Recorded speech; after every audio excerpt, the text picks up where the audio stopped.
প্রিয় ছাত্রছাত্রী যারা ক্যালকাটা ইউনিভার্সিটিতে সেমিস্টার 5-এ পড়ছো, পলিটিক্যাল সায়েন্স অনার্স সাবজেক্টটি নিয়ে, তাদের জন্য আজকে CC11 পেপারটির কিছু প্রশ্ন আলোচনা করব, যেগুলো অতি অবশ্যই পরীক্ষাতে তোমরা পাবেই পাবে। তোমরা 2025 সালে পরীক্ষায় বসতে চলেছ, তবে তোমরা ভালোভাবে কিন্তু এখন থেকে তৈরি করো, না হলে কোনো কারণে 5th সেমিস্টার এবং 6th সেমিস্টারে কেউ যদি সাপ্লি পেয়ে থাকে তাহলে কিন্তু তাদের ক্ষেত্রে খুব অসুবিধে। তাই বারবার সতর্ক করে দিচ্ছি, কারণ 1 বছর তাহলে বসে থাকতে হবে। তাহলে পলিটিক্যাল সায়েন্স অনার্স CC11 পেপারটিতে আলোচনা করব, যার বিষয়বস্তু হলো ওয়েস্টার্ন পলিটিক্যাল থট 2। তাহলে তোমরা তো জানো মডিউল 1 এবং মডিউল 2 থেকে তোমাদের প্রশ্ন আসে 15 নাম্বারের এবং 10 নাম্বারের। তা মডিউল 1 থেকে মাত্র 4টি প্রশ্ন আমি পরীক্ষাতে পড়ার জন্য তোমাদের সাজেস্ট করছি। অতি অবশ্যই তোমরা 2টো প্রশ্ন কমন পাবেই পাবে। যারা এই চ্যানেলে নতুন তারা চ্যানেলটিকে সাবস্ক্রাইব করে পাশের বেল আইকনটি ক্লিক করে রেখো, যদি তোমাদের কাছে আমার দেওয়া এই ভিডিও প্রয়োজনীয় বা দরকারি মনে হয়। আচ্ছা, আর সময় নষ্ট না করে মডিউল 1 থেকে যে প্রশ্ন তোমরা তৈরি করবে আলোচনা করছি। তবে বাংলা এবং ইংলিশ দুটো ভার্সানেই তোমাদের প্রশ্ন দিয়েছি সুবিধের জন্য। 1-এর দাগ, TH গ্রিনের মতানুসারে নৈতিক বাধ্যবাধকতাবোধ ও রাজনৈতিক বাধ্যবাধকতাবোধের সম্পর্ক কি? What is the relationship between sense of moral obligation and sense of political obligation according to TH Green? 2 নম্বর প্রশ্ন, বেনথামের হিতবাদী ধারণাটি ব্যাখ্যা করো। Explain Jeremy Bentham utilitarianism. Number 3, John Stuart মিলের স্বাধীনতার ধারণাটির মূল্যায়ন করো। Evaluate John Stuart Mills concept of liberty. 3-এর প্রশ্নটি ভেরি ভেরি ইম্পর্টেন্ট এবং 4-এর প্রশ্নটি মডিউল 1 থেকে। পুরো সমাজ সম্পর্কে হেগেলের বক্তব্য আলোচনা করো। Discuss in brief Hegel's view on civil society. এই 3 এবং 4-এর প্রশ্ন তোমরা তৈরি করে গেলে আমি আশা করি পরীক্ষায় তোমরা 100% কমন পাবে, এইটুকু জোর দিয়ে বলছি।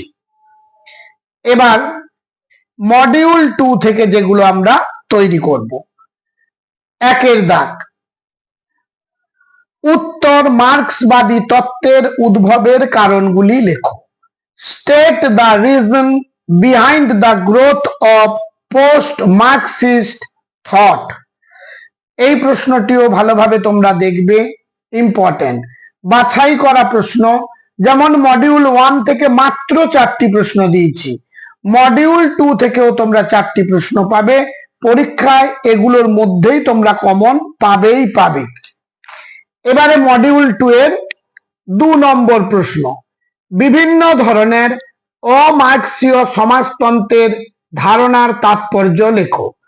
Explain the significance of different non Marxist variants of socialism. 3-এর দাগ, প্রশ্নটি খুব ইম্পর্টেন্ট। কাল্পনিক সমাজতন্ত্রবাদের মূল বক্তব্য ও তার সীমাবদ্ধতা আলোচনা করো। Discuss the basic argument of utopian socialism and its limitation. Number 4, guild সমাজতন্ত্র বলতে কি বোঝো? সমাজবাদের বৈশিষ্ট্যগুলি আলোচনা করো। What is guild socialism? Discuss the characteristics of socialism. 4 প্রশ্নটিও ভেরি ভেরি ইম্পর্টেন্ট। 5 দাগ, ফেভীয় সমাজতন্ত্রের উপর একটি টিকা লেখো। Write a short note on Fabian socialism. এই 2 নম্বর থেকে মাত্র 5টি। তবে যারা হয়তো নিশ্চিত হতে পারছো না বা পরীক্ষায় যদি প্রশ্নপত্র কিছু উল্টে দেয়, তাহলে এক্সট্রা হিসেবে মাত্র 2টি প্রশ্ন রেখেছি, তোমরা দেখে যেও। উত্তর, মার্ক্সবাদী তত্ত্বের মূল ভাবনাটি আলোচনা করো। 2 নম্বর, বেনথামের উপযোগিতাবাদী ধারণাটি বিবৃত করো। 3 নম্বর, বৈজ্ঞানিক সমাজতন্ত্রবাদের মূল বৈশিষ্ট্যগুলি আলোচনা করো। এর বাইরে তোমরা কোনো প্রশ্ন পড়তে হবে না, এইটুকু তোমাদেরকে আশ্বাস দিতে পারি।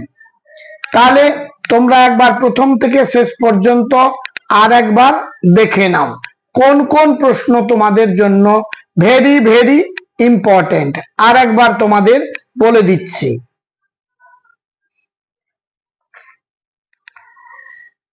প্রথমে বলি, মডিউল 1 থেকে 3 দাগ এবং 4 দাগ, এই 2টি প্রশ্ন তৈরি ভালোভাবে তোমরা একেবারে তৈরি করবে, পরীক্ষায় তোমরা অবশ্যই কমন পাবে।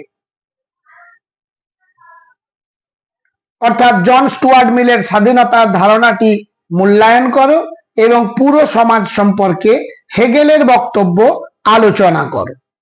মডিউল 2 থেকে তোমাদের যে প্রশ্ন 2টি বলবো ভেরি ভেরি ইম্পর্টেন্ট, তার মধ্যে একটি হলো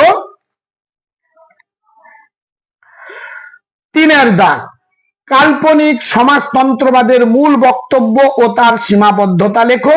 এই প্রশ্নটি তোমরা কিন্তু ভালোভাবে তৈরি করবে। এবং 4 দাগের প্রশ্নটিও ভেরি ভেরি ইম্পর্টেন্ট, 2 নম্বর মডিউল থেকে। গিল্ড সমাজতন্ত্র বলতে কি বোঝো? সমাজবাদের বৈশিষ্ট্যগুলি আলোচনা করো। এই গেল মোটামুটি তোমাদের পলিটিক্যাল সায়েন্স অনার্স থেকে সিসি 11 এর সাজেশন। আমি সিসি 12 এর সাজেশনও আপলোড করেছি, তোমরা চ্যানেলে গিয়ে সার্চ করো, অতি অবশ্যই তোমরা দেখতে পাবে। এই চ্যানেলটির প্রধান বৈশিষ্ট্য হলো এখানে একেবারে ভরসা করেই খুব অল্প সংখ্যক প্রশ্ন দেওয়া হয় তোমাদের কথা চিন্তা করে, কারণ বর্তমান তো সংক্ষিপ্তর যুগ, সেই হিসেবে খুব কম প্রশ্নই দিয়ে থাকি।